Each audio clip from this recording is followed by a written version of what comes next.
Nous sommes de retour en direct sur le plateau de TV Finance et il est l'heure d'ouvrir notre point crypto avec Mohamed Ganet. Bonjour Mohamed. Bonjour. Bonjour, merci beaucoup d'être avec nous ce matin. Mohamed Ganet, comme tous les jeudis matins, vous êtes fondateur de MyScaling avec nous pour commenter l'actualité, nous expliquer en conséquence quelles sont les stratégies de trading à adopter, de trading ou d'investissement. Mohamed Ganet, évidemment, ça ne vous a pas échappé. Le marché des cryptos entre dans une phase de très haute turbulence. Comment on doit se comporter? On garde les nerfs froids, sont calmes, ou au contraire on en profite parce que ça y est, quand même de plus en plus de rumeurs. On évoque très clairement un sell-off sur le marché des cryptos. Alors, un sell-off, je pense que c'est un terme qui est peut-être un peu gros pour ce que je constate, moi en tout cas sur mon graphique. C'est vrai que sur les réseaux, on parle d'un sell-off en ce moment. Moi, c'est pas ce que je constate parce que on le voit principalement sur Bitcoin, mais sur de nombreux autres cryptos, on est sur certains tokens sur des plus hauts historiques, et notamment le token VVV dont je parlais la semaine dernière, le token Hype de l'échangeur Hyperliquid qui a encore fait des nouveaux plus hauts ces derniers jours. Donc on a vraiment une divergence, en tout cas à court terme, entre le Bitcoin et certains altcoins. Mais c'est vrai que sur Bitcoin, depuis la cassure du niveau des 75 000 $ dont je parlais il y a déjà 2-3 semaines, depuis qu'on est repassé en dessous, on a eu une accélération cette semaine à la baisse. On est revenu chercher le niveau des 66 000 $ hier, et là aujourd'hui on est en dessous de ce niveau. On se rapproche du dernier niveau qu'on a touché en début d'année là, le 5-6 février, autour des 60 000 $. On s'en rapproche, on s'en est rapproché de très peu il y a quelques heures. Donc on a une vraie accélération à la baisse sur le Bitcoin. Donc je parlais la semaine dernière de la possibilité de se positionner sur le Bitcoin à travers soit des achats de call sur des strikes autour des 60 à 66 000 $. On est pile poil dans la zone aujourd'hui, ou via des achats limites spot dans un horizon d'investissement à moyen long terme.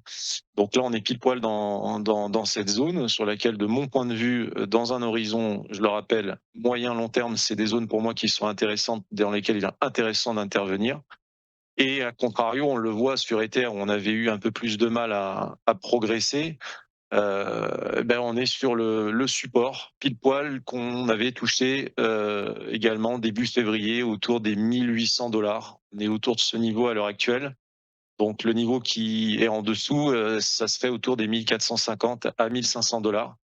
Je parle de Bitcoin et Ethereum, qui sont aujourd'hui les deux cryptos actifs les plus capitalisés sur le marché, qui captent quand même une grande majorité des volumes sur les échangeurs centralisés et décentralisés.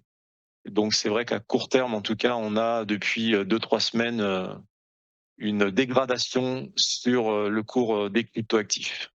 Très clair. Alors effectivement, historique dans la mesure où on n'avait pas pu ça depuis quasiment le début de l'année, 5 février très exactement.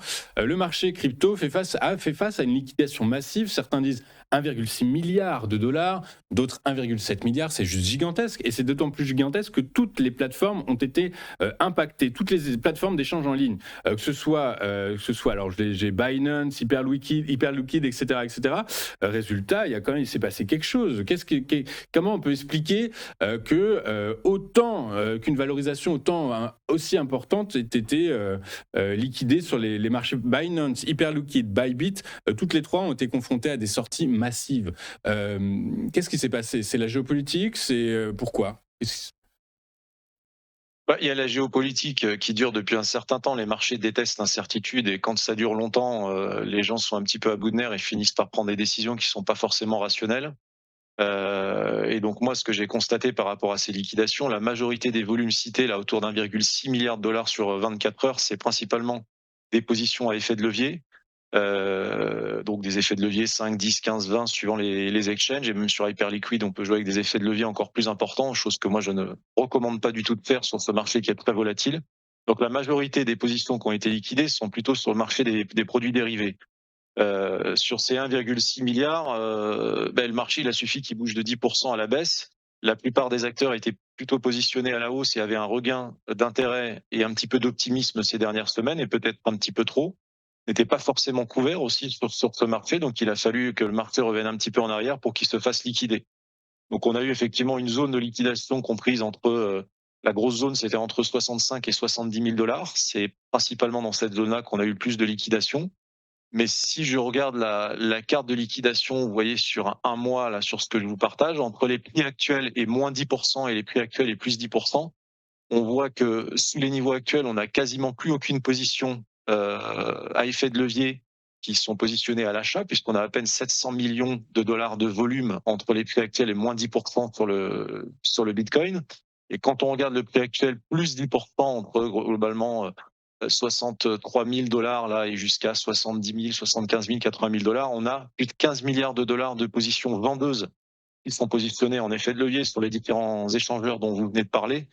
Et donc, si les market makers devaient intervenir, ils auraient plus d'intérêt à aller chercher les liquidités vers le nord que vers le sud. Donc, c'est pour ça qu'en tout cas, à court terme, moi, le fait que je valide mes niveaux de support, je remets pas en question mon analyse pour le moment. Et je pense que si les institutionnels ou les market makers devaient intervenir, c'est plutôt vers le nord qu'ils iraient chercher les liquidités. Aujourd'hui, les positions torques entre les prix actuels et 80 000 dollars, je le rappelle, c'est plus de 15 milliards de dollars de positions vendeuses sur le marché, donc c'est énorme. Ça fait un ratio quasiment de fois 15 à fois 20 entre les positions acheteuses et vendeuses en ce moment, et c'est vrai que ce ratio-là, on le voit assez rarement sur le marché des produits privés.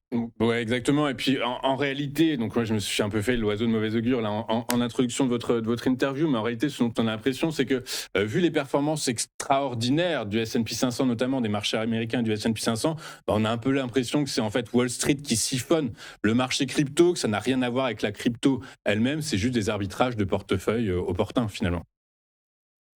C'est plutôt des mouvements spéculatifs court terme et aller chercher des liquidités. On arrive aussi à la fin du mois de juin là, sur une échéance semestrielle et trimestrielle. Donc il y a forcément des positions qui sont prises, hein, que ce soit sur les options, également sur les contrats futurs.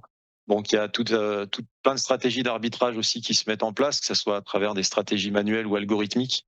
Donc il n'est pas étonnant pour moi qu'en ce mois de juin, on voit ce type de mouvement, mais qui ne sont pas forcément corrélés à ce qu'on peut voir d'un point de vue géopolitique, la hausse des prix de l'énergie, etc. Je pense que l'impact se verra plutôt à des horizons plus long terme. De cette information dont on a un peu parlé dans nos actus, JP Morgan qui dit que 60% des centres de données, alors bon, certes, on parle d'intelligence artificielle, mais on sait aussi que les cryptos ont besoin d'énormément de quantité d'énergie, bah, que ces centres de données prennent du retard parce que finalement, l'énergie est trop chère. Est-ce que ce coût de l'énergie, ça peut aussi avoir une incidence sur l'évolution du cours des cryptos à un moment? Oui, parce que ce qu'on regarde beaucoup sur l'évolution du Bitcoin, c'est le coût de l'énergie justement pour miner ces Bitcoins, hein. Pour faire fonctionner le réseau, il faut une puissance de calcul qui est importante, hein, qui est calculée à travers le hash rate. Donc c'est vrai qu'à tout cas, si on parle purement du Bitcoin, le prix de l'énergie aura forcément un impact.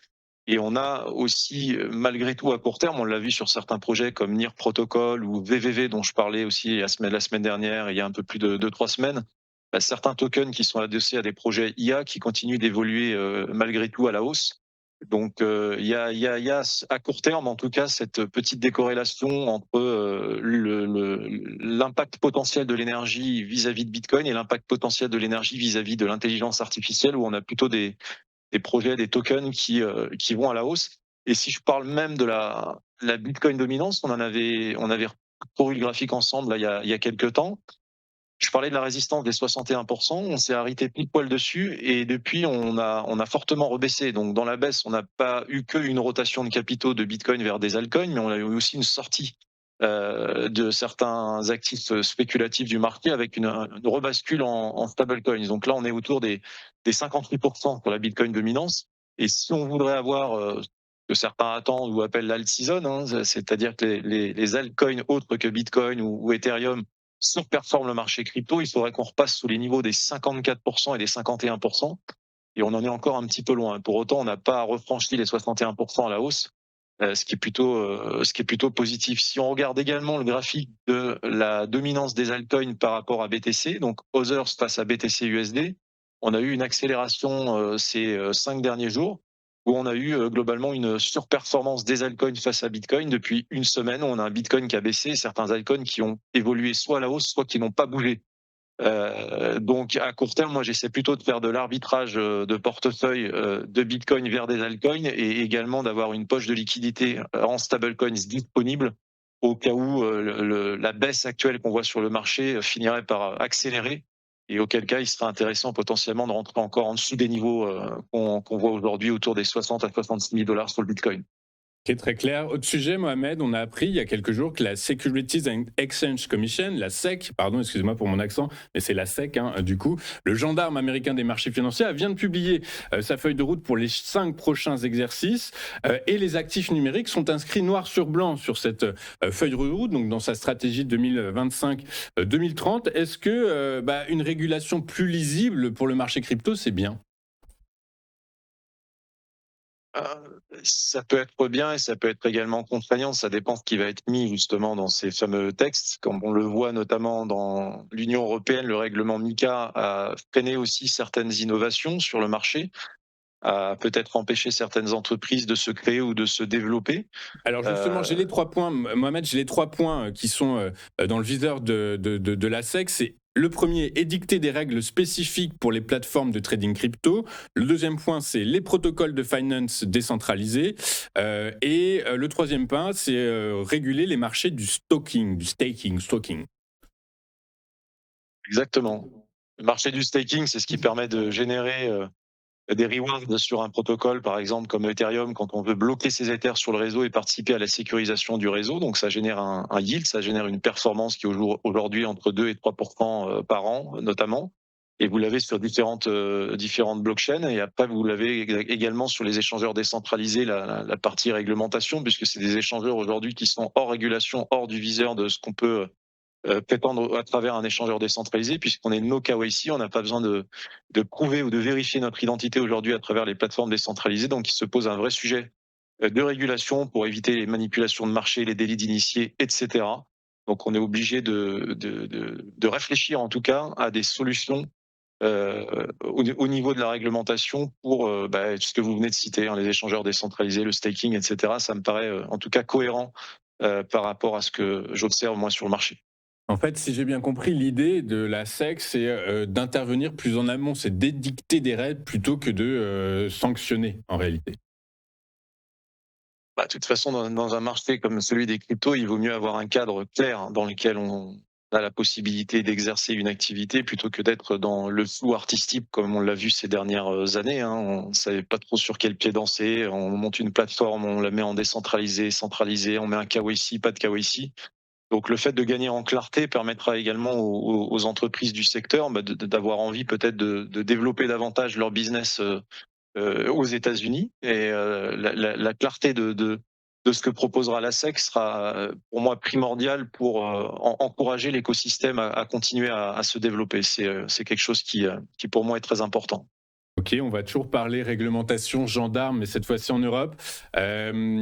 Marianne Barbat-Layani, qui est la présidente de l'autorité des marchés financiers en France, a prévenu le 28 mai dernier que toutes les plateformes crypto qui n'auront pas obtenu leur licence MiCA avant le 30 juin prochain seront inscrites sur la liste noire, sur des listes noires et feront face à des mesures d'exécution, d'exclusion.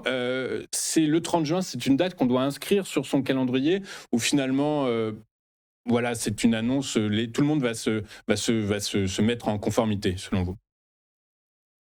Non, il y a déjà des plateformes qui ont annoncé le fait qu'ils ne seraient pas en conformité et qui ont même décidé de fermer leur entité dans l'Union européenne, hein. Il y a certains exchanges qui n'ont pas trop eu le poids, soit par poids stratégique et business, soit parce qu'ils avaient un délai trop court pour être régulés, réglementés. Ils avaient laissé 18 mois de mémoire aux entreprises dans l'Union européenne pour pouvoir être conformes au règlement MiCA. Certaines ont joué le jeu et ont réussi à obtenir leur agrément dans des délais raisonnables, et d'autres sont soit toujours en cours d'obtention de leur agrément, et certains ont décidé carrément de ne plus faire de business en fait dans l'Union européenne au niveau des cryptoactifs, en tout cas à court terme, et peut-être d'attendre une nouvelle version du règlement ou autre qui leur permettrait de mener leur activité avec des points de friction, de rigidité dans la réglementation, justement, qui les freinerait un peu moins. On a un règlement MiCA qui s'est inspiré sur certains critères et autres d'aspects plutôt de la finance traditionnelle et qui dérange certains acteurs crypto. Mais globalement, oui, c'est un règlement dont on avait besoin de toute façon en Union européenne pour aussi protéger les utilisateurs. de ces fameuses plateformes. Et donc, c'était quelque chose qui était nécessaire à pouvoir favoriser aussi l'adoption des cryptoactifs dans l'Union européenne. Donc c'est quelque chose de positif, mais qui demande encore, de mon point de vue, des améliorations, une remise en question permanente pour éviter justement de freiner l'innovation dans cet écosystème qui évolue chaque jour. Ceux qui ont déjà leur agrémentation, ils ont un temps d'avance sur les autres? Ils ont clairement un temps d'avance, hein, parce qu'ils peuvent capter des parts de marché, ils peuvent également être présents sur des campagnes marketing de visibilité et autres. Donc forcément que les premiers qui sont réglementés en Europe auront un avantage concurrentiel sur ceux qui ne le sont pas forcément. On s'en doute. Merci beaucoup, Mohamed, d'avoir été avec nous ce matin. Merci beaucoup pour vos Merci à vous. explications. Merci beaucoup pour tout ce que vous savez. Mohamed Ganef, fondateur de MyScaling, spécialiste du marché crypto, avec nous tous les jeudis matins pour nous aider à y voir plus clair et décortiquer une actualité qui est extrêmement dense sur le marché des cryptos. Merci beaucoup, Mohamed. Je vous souhaite une excellente journée et donc à la semaine prochaine. De notre côté, courte page de publicité. Juste après, ce sera l'heure de retrouver notre invité Philippe Béchat dans Duplex, qui reviendra pour nous, pour vous, sur les grandes actualités du moment, la géopolitique, les marchés financiers, les introductions en bourse notamment. Tout ça, c'est dans un instant. À tout de suite sur les finances.